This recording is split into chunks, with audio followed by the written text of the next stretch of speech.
Almost finished. This is the last video on grammar. There is one more video which is on nervousness, so stay around if you're interested.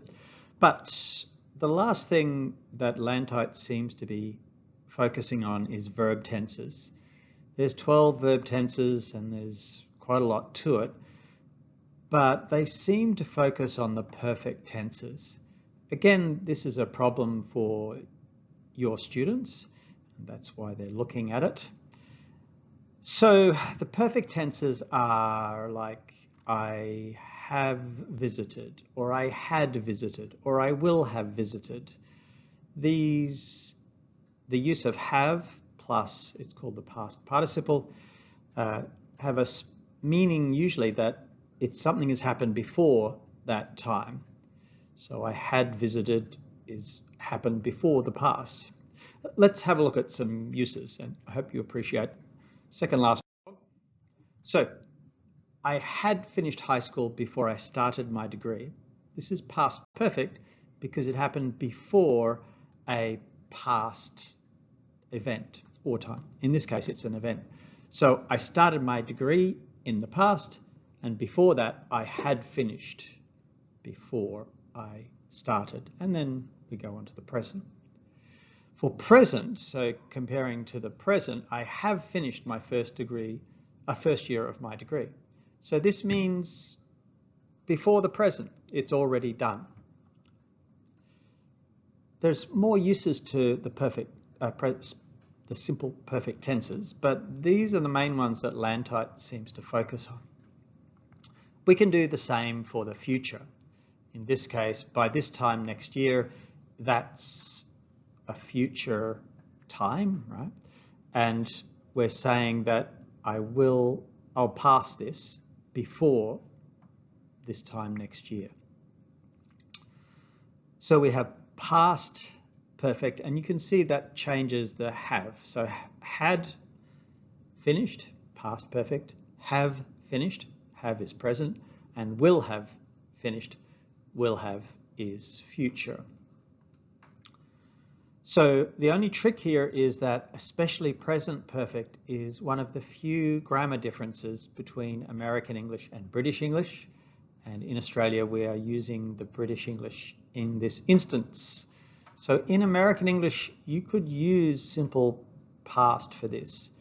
But basically in Australian English, and this is really talking to Americans or international students, if you have a past date, you use simple past. So for example, I visited China in 1992.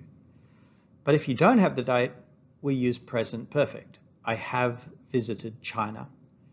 So this is the same event, the same situation, but because there's no date, I can say I have visited China. It happened before.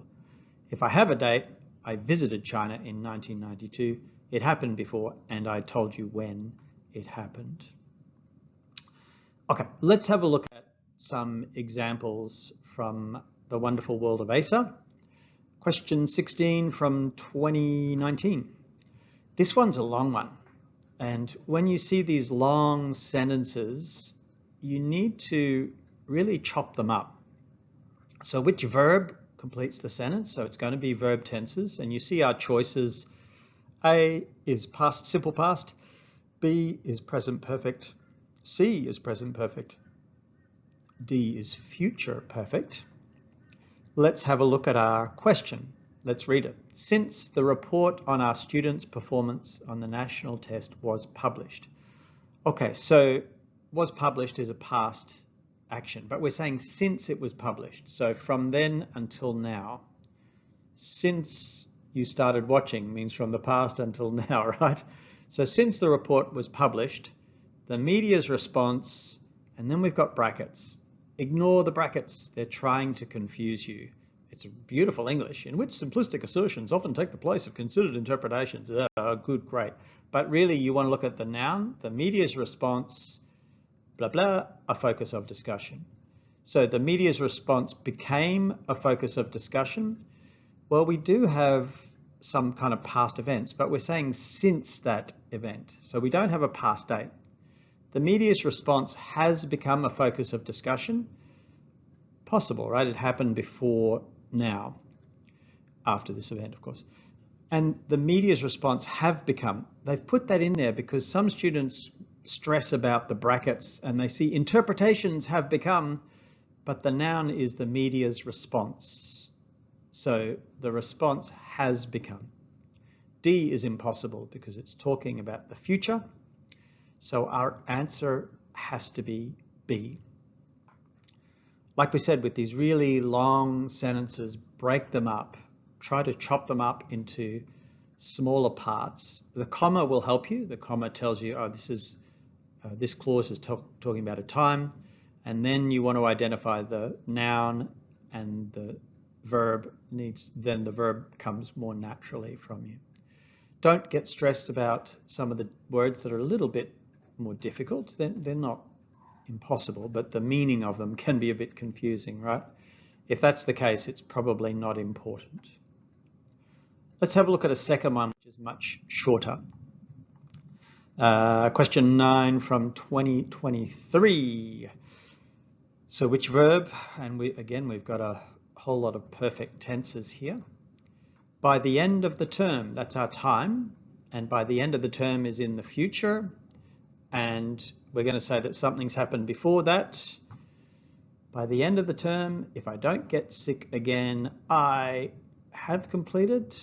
Well, no, we need to talk about the future. I will have completed. Okay, that's talking about the future. So this will happen before the end of the term. C is the tricky one, would have completed. We'll come back to that. And then D is past perfect, so it's impossible. So A and D are gone. C is tricky because some students, especially our international students, will see if and go, oh my God. But you know the rule, if plus past tense, then we can use would. If I were you, I wouldn't stress so much. If I was past, so then we use would, this kind of hypothetical situation. So our answer is B. By the end of the term, I will have finished all my assignments. In fact, you can ignore that middle bit. Again, go to the noun, I, and then we've got a verb. We know it's for future, and so B comes up much more readily. They will deliberately give you longer sentences because your students, especially your high school students, will go crazy with long sentences, and you'll need to chop them up in some way. As always, there is much more on grammar, and you've probably already studied it in a subject at university, but don't overcomplicate it. We've talked about a few punctuation mistakes, a few punctuation areas, and a few areas of grammar that are worth pursuing. And if you stick with them, that will give you a good shot at completing the 3 or 4 grammar questions that come up in LANTITE literacy. Okay, I may see you for the last video.